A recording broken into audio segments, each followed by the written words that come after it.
Assalamualaikum warahmatullahi wabarakatuh. Selamat datang di Jendela Hukum.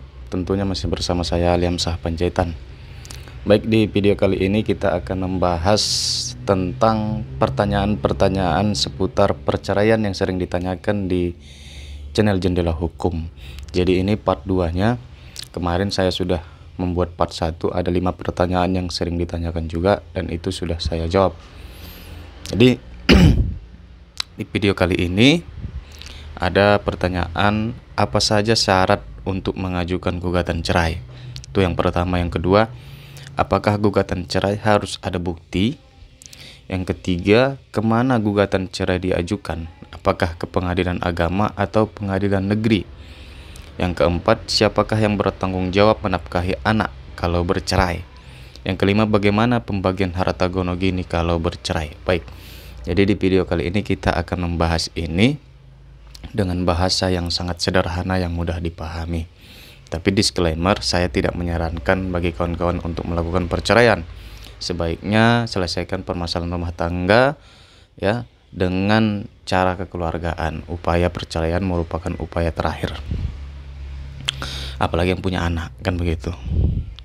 Nah, pertanyaan yang pertama, apa saja syarat untuk mengajukan gugatan cerai? Syaratnya itu harus ada buku nikah yang asli.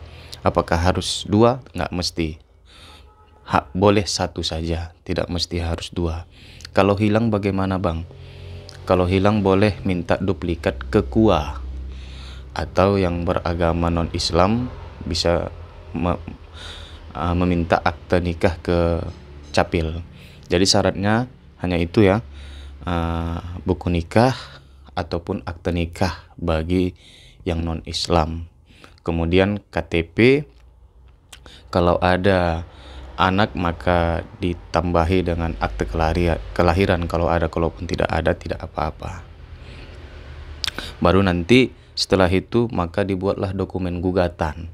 Nah, kalau kawan-kawan bisa maju sendiri tanpa pengacara, di pengadilan itu ada namanya pos bakum, pos bantuan hukum. Jadi di situ teman-teman bisa dibuatkan sebuah gugatan secara gratis. Tapi kalau memang teman-teman memiliki dana lebih atau dana yang cukup, bisa menyewa pengacara untuk membuat gugatan sekaligus mendampingi di persidangan atau mewakili di persidangan. Nah, yang syaratnya juga yang terakhir dana ya. Ada juga dana ongkos sidang, yaitu panggilan, biaya panggilan bagi para pihak. Kalau kita maju sendiri tanpa pengacara, maka itu kisaran 600 ke 1 juta. Kalau dia di dalam kota, ya kan, para pihaknya maka semakin murah. Tapi kalau para pihaknya semakin jauh dari pengadilan, maka biasanya biayanya juga akan semakin tinggi.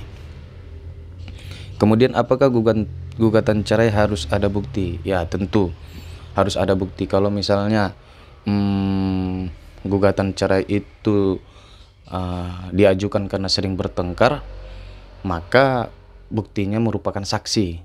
Nah, saksinya minimal harus ada 2. Nah, saksi ini orang yang mengetahui dan melihat tentang pertikaian itu. Maka kalau misalnya tidak ada bukti, maka berat bagi hakim untuk mengabulkan gugatan itu. Kalau misalnya nanti gugatan itu tidak memiliki saksi atau tidak memiliki bukti, maka besar kemungkinan gugatan itu akan ditolak oleh hakim. Nah, yang kemudian kemana gugatan cerai diajukan? Apakah ke pengadilan agama atau pengadilan negeri? Kalau dia yang beragama Islam, maka diajukan ke pengadilan agama. Kalau dia yang non-Islam, maka diajukan ke pengadilan negeri. Siapa yang bertanggung jawab menafkahi anak kalau bercerai? Nah, kalau hukumnya yang bertanggung jawab untuk menafkahi anak itu adalah ayahnya. Nah, kalau ayahnya mampu, tetapi dengan kebijakan hakim, bisa saja hakim membebankan kepada ibu dan ayah sama-sama menanggung biaya anak itu. Tapi dibuat di dalam putusan hakim. Jadi intinya si ayahlah yang menanggung biaya pemeliharaan, biaya pendidikan dari seorang anak yang ditinggalkannya. Begitu. Biaya anak ini sampai anak itu dewasa ya, sampai umurnya 21 tahun atau sampai dia menikah. Misalnya dia menikah di umur 20 tahun, maka si ayah juga tidak memiliki kewajiban lagi untuk menafkahi anak itu. Atau si anak itu sudah berusia 21 tahun, maka si ayah tidak bertanggung jawab lagi untuk membiayai anak itu. Nah, untuk itu bagi teman-teman yang sedang mengalami proses perceraian, maka mintakan kepada hakim di dalam gugatan itu untuk memerintahkan kepada si suami, mantan si suami, untuk memberikan nafkah kepada si anak. Berapa besarannya itu bisa disepakati di dalam persidangan, begitu, sesuai dengan kemampuan si suami, sesuai dengan gaji si suami, begitu. Kemudian bagaimana pembagian harta gonogini kalau bercerai? Sejatinya ya, harta gonogini itu dibagi dua, begitu dia.